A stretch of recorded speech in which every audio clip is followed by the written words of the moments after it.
This is a video of how I've modified these Rastar toy grade RC cars. These are the 14 scale cars. I really like these. They look really good. They're built really well. They come out of the box, the toy grade version. They're actually a decent toy grade RC. They just don't go very fast, but they have a lot of nice features already on them. Um, for example, they have, built-in light buckets, so you can put they have lights in there. They have interiors, full interiors, and on some, and the detailing on them is pretty nice. And then on some of them, like this LaFerrari, they actually have doors that open. Some of them you can find where they have doors that open, and maybe even the engine bays that open. And these Rastar cars, they're a good quality. They have nice fit and finish. Everything fits together really nice, and the plastic that they use it's not that really brittle plastic, it's a bit pliable.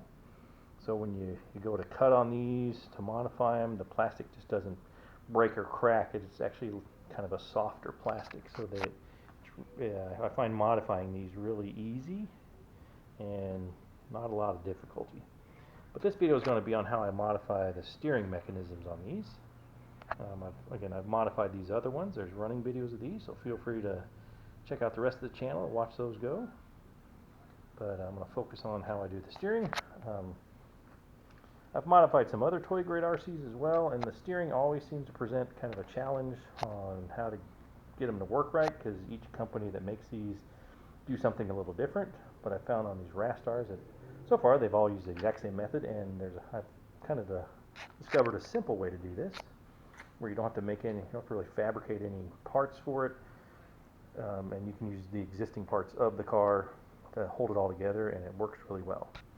So once you take these apart, the front wheels are held in place by this top piece. This piece here, it just comes out, and underneath you'll find a little rectangular box that holds the original steering motor, a series of gears, and a little arm that goes down in there to move the steering mechanism. So what you do is just take apart that box, hollow it out,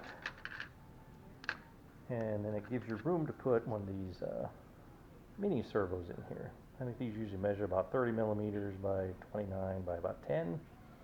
You can find a variety of brands of these.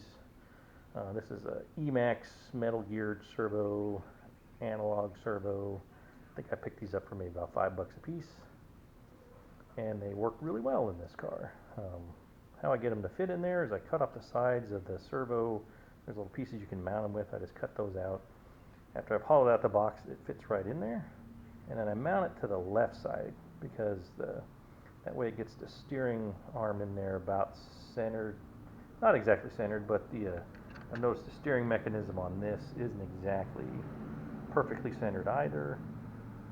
And so it helps it lines it up a little better, so you don't have to do any trim adjustments once you put it all back together. Now, once you hollow this out, there is a little play in here, so to kind of clean up the slop in there, I use some of these little foam pieces. You can find a whole sheet of these at the craft departments of Walmart or whatnot, and I found just putting some pieces in there helps keep it snug left to right. And then for top to bottom snugness, I just put a couple foam pieces on top and then put it all back together, and that holds that steering servo in there nice and snug. You don't want the servos moving around when they go to steer, so that holds it in there nice and tight. And then because this is the existing, how it's originally made, you just put it back in there, fits right back in there as designed, and then you just put the top piece back on, and then you're done with your steering.